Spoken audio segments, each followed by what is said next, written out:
There are a lot of ifs concerning the Nets with Ben Simmons, with plenty of versions of the Matrix where this does not go well. If they don't lift the vaccine restrictions and Kyrie can't play home games, if Kevin Durant can't get 100% healthy, and if Steve Nash can't figure out how to integrate Ben Simmons into the proper lineups. Well, I'm here to tell you the best way to do that, and that's by playing Simmons at center. If they end up starting Andre Drummond alongside KD, Kyrie, Simmons, and Patty Mills, I swear I'm gonna throw my computer out the window. Before I get into how Simmons can interact with KD and Kyrie in the half court, let's peek at some of the clips of Blake Griffin setting up teammates, since we might have forgotten that Blake in his prime was a very similar player to Simmons. Now, the Nets don't run a lot of motion and intricate patterns in their offense, but the best stuff I found was Blake out top in the high post as the fulcrum of the offense. Horns was the most common attack they used, and picture Ben Simmons operating in the Griffin position, with KD as the guard pulling his man out of the way. Kyrie will surely attract defenders as he dribbles out of the ball screen, and expect Simmons to get short rolls all day long. Here's Horns again, this time using the threat of Patty Mills coming off a handoff to draw two defenders that way and open up a nice dish to the cutter. This set is powerful because you could also have either Kyrie or KD coming up for the handoff and Mills or Curry in the corner. No one wants to leave them open, so this layup is there every time. More Horns as either Kyrie or KD could use the double ball screen along the three-point line, instantly attract Ben's man, who short rolls strong. His threat to finish at the rim off this action is well documented, so of course two defenders go to him, leaving the nice dish for the dunk. Here's a Horns-ish set that gets Blake another high post touch into a ball screen above the three-point line. Again, the Nets have two guys that will routinely draw multiple defenders to them in the pick and roll, and Simmons is an expert at reading the defense on the fly and making pinpoint passes for open shots. I like this quick two-man game between Kyrie and what will be Simmons as they run pinch post action to the left side. The pocket pass will be there most of the time, and if they put KD on the wing here, then there isn't enough help to the easy dump-off pass for another dunk. While Kyrie certainly commands a lot of gravity in the pick and roll, Kevin Durant is like a frickin' tractor beam, and picture Simmons in scenarios like this with shooters all around the floor who will provide spacing for his sometimes awkward and certainly unique finishes around the hoop. There is no question the key to making this work is for Steve Nash to provide an environment where each of his three stars have a way to make their diverse talents and skills mesh together. If you're looking for that same kind of unique and creative environment that can transform your career, then you have to check out Skillshare. With thousands of online classes and members across 150 countries, you can find a subject you're interested in, unlock more creativity, and get inspired to put your new skills to work in impactful ways. I'm a big fan of Marques Brownlee and was blown away by his class on achieving YouTube success. Despite doing well myself, I'm always looking for a way to take my channel to the next level. I love that viewers can add little notes at different parts of the video to help you retain key pieces of information.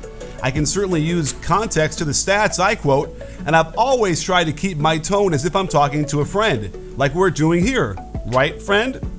More and more people are thriving by creating their own careers, and Skillshare is a fantastic place to start that journey. The first 1,000 people to click on my special link will get a 1-month free trial of Skillshare. So don't wait. Discover what you truly want to do and master it with Skillshare.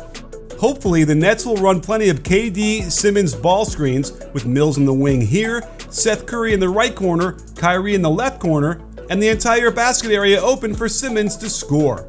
I suspect this will be how Simmons scores the majority of his half-court points.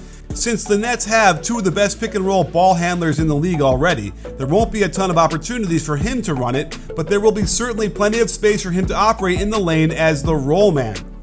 When you've got KD on your team, you tend not to run a ton of motion offense with lots of screening and cutting, but when he's not on the floor, expect to see some of the clever D'Antoni stuff, as they run the high post split out top, and when Kyrie draws two defenders, Mills gets open, and expect nice passes like this. Here's another possession without KD where they're playing organically, and the offense flows from a high post catch into fake handoff. Mills cuts through to set a brush screen for Kyrie, who curls into the lane for the nice pass from the mid post, right out of the triangle offense. Here's another simple but clever attack they can use with Simmons flashing to the middle, faking the handoff, then dribbling at Kyrie on an open side. This could easily be a backdoor layup, but Kyrie knows better than most how to slam on the brakes and fade into a wide open three-point shot instead. It's no secret that KD's main mode of attack in the half court is coming off at least one pin down screen on that right side of the floor. It's how he's been getting shots since his OKC days. And I'm starting to wonder if maybe Harden didn't like playing in Brooklyn anymore because of how often he had to stand there dribbling in place, waiting for KD to come off the screen open for the shot. But with Simmons out there, they can use him as a screener for any number of shooters like Mills, Curry, Kyrie, or KD, and I look forward to the two-man game in case there's no immediate shot on the catch. Spacing is the name of the game on offense, and just imagine this setup with Kyrie out top with the ball, Mills in the right wing, Curry in the corner, Simmons setting the flare screen, and Kevin Durant of all people patiently waiting in the corner. I don't see how people stop the offense from getting great looks. The only thing that can gum up the works is if they decide to play both Drummond and Simmons together for extended minutes. It will allow the defense to clog up the lane more and force turnovers and not so easy shots. Currently, the Nets are ranked 19th in defensive rating, but with Kevin Durant on the floor, they're 3 points better, which would put them in the top 10 if he played every minute of every game. Replacing Harden and his 111.7 on-court defensive rating with a much better defender in Ben Simmons means to me that once they're healthy, they could get their defense stingy enough to get them into title-contending territory. However, I took a deep dive into a number of Ben Simmons defensive clips, and while there is no doubt he's big, quick, and can give out energy to keep ball handlers in front, he also tends to get beat off the dribble a lot, which happens to a lot of players these days with the way the game is called and how good the ball handlers are. However, you might notice that he gets bailed out by Joel Embiid on some of these, and let's just say the Nets don't really have any proven rim protectors, and if they play the right lineups that will unlock Simmons, then Simmons himself will be the last line of defense, something he's never shown evidence of being able to do. Perhaps KD will be able to rotate and contest shots at the rim to back Simmons up, but I was a little startled going through the footage to see so much evidence of Simmons getting beat off the dribble. And if this continues in Brooklyn, it makes me wonder if he really is the elite defender people give him a lot of credit for. And when defensive metrics count these types of plays as positives for your defensive rating, my coaching eyes start to quiver and my spidey sense starts to tingle. Having watched Simmons for a number of years, I do know he's much better than James Harden on defense, but I'm wondering if he really is the elite defender everyone gives him credit for.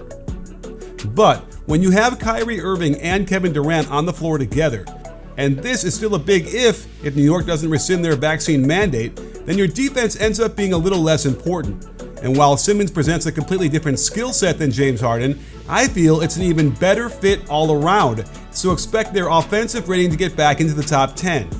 If they can get 100% healthy and get consistent minutes with the right lineups of shooters around Ben Simmons, then I kinda anticipate an Eastern Conference Finals between the Sixers and the Nets. And how is that for sweet, sweet irony?